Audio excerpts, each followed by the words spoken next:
Hello guys, Standard 7, Chapter number 10, Transport of Substances in Animals and Plants.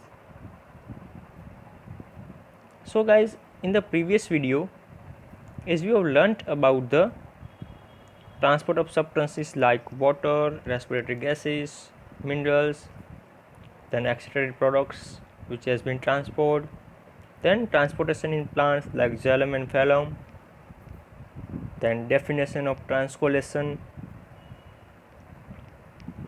then what is transpiration, loss of water through stomata is called as transpiration. Then we have learnt one activity how loss of water happens by the transpiration process in plants.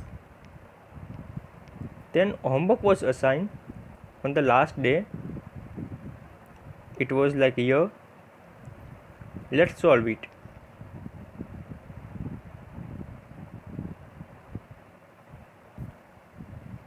So here it is true and false, right? So first one, prepared food gets transported to all parts of the plant through transpiration.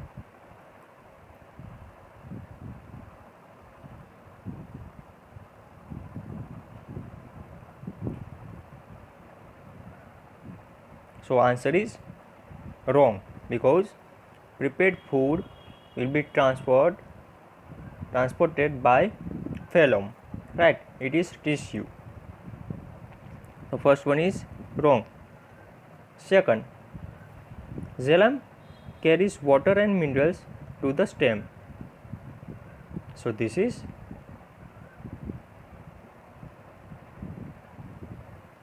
true.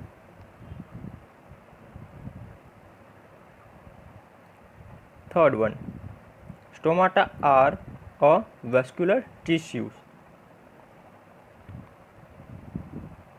So answer is false,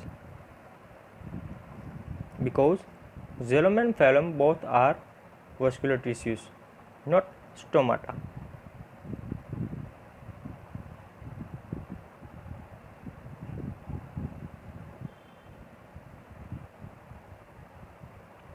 Fourth one,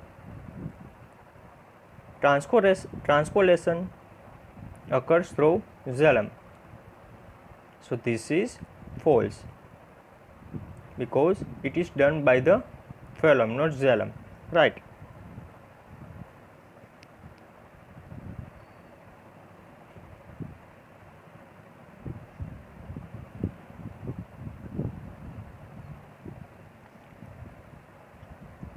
Fifth one, water is lost from plants through transpiration. So loss of water through stomata is called as transpiration process. So this is right.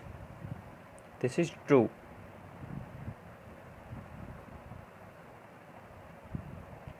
Now give one word. So first one, loss of water from leaves happens through this. So this is stomata.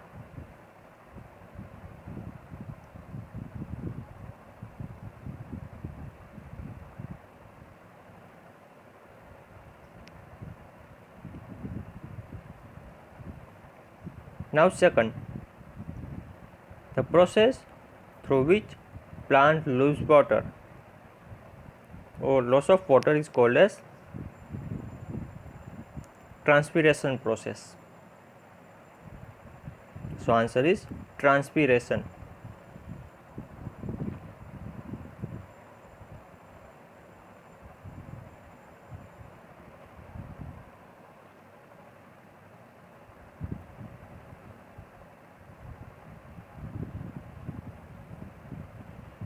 Third one, the vascular tissue that transports water and dissolved minerals.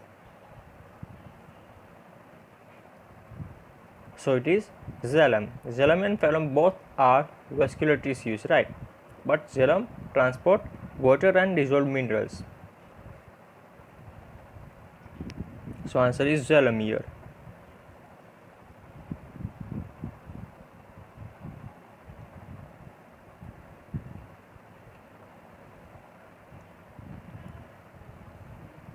Now fourth, the vascular tissue involved in transcoagulation. So it is phloem. Answer is phloem because it is helpful in the process of transcoagulation. And what is transcoagulation process? The process by which prepared food is transported to the parts of the plants.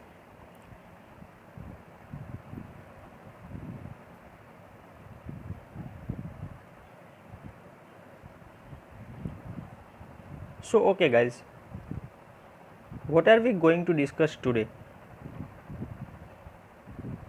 I am sharing one video of transport in human beings, right? This topic, transport in animals, I will share another video, but today's video will be of transport in human beings. So in human circulatory system, blood vessels and heart, this is the main part of the circulatory system in humans, right? So in this topic it has been discussed about the parts of blood, red blood cells, components of blood like white blood cells, platelets, plasma, how it is useful in transportation, then blood vessels. So components of blood vessels are arteries, capillaries, veins, how it carries blood from the heart to all the body parts and all the body parts to heart. Then about the heart, how heart pumps, average heartbeats of normal human being, how heartbeat is measured by stethoscope, right? Then about this, what happens in the heart, what is the components of the heart, pulmonary artery, pulmonary veins, left atrium, left ventricle, right atrium, right ventricles, valves, superior vena cava, aorta, how blood transports from the each part of the heart to the next part, right? How it filter. Then this diagram has also been explained in the video. I am sharing one link of this video. Okay guys, and what is today's homework?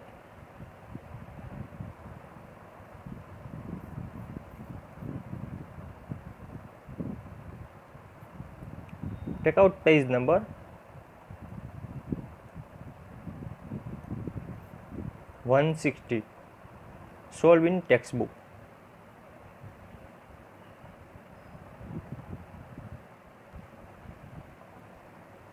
Then take out exercise, take out short question answers and long question answers.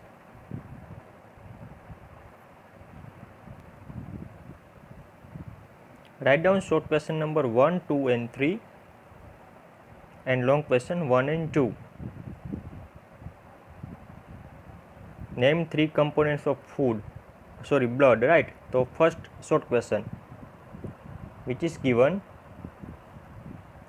in the page number 156. Then second question, does our heartbeat change after performing a vigorous activity?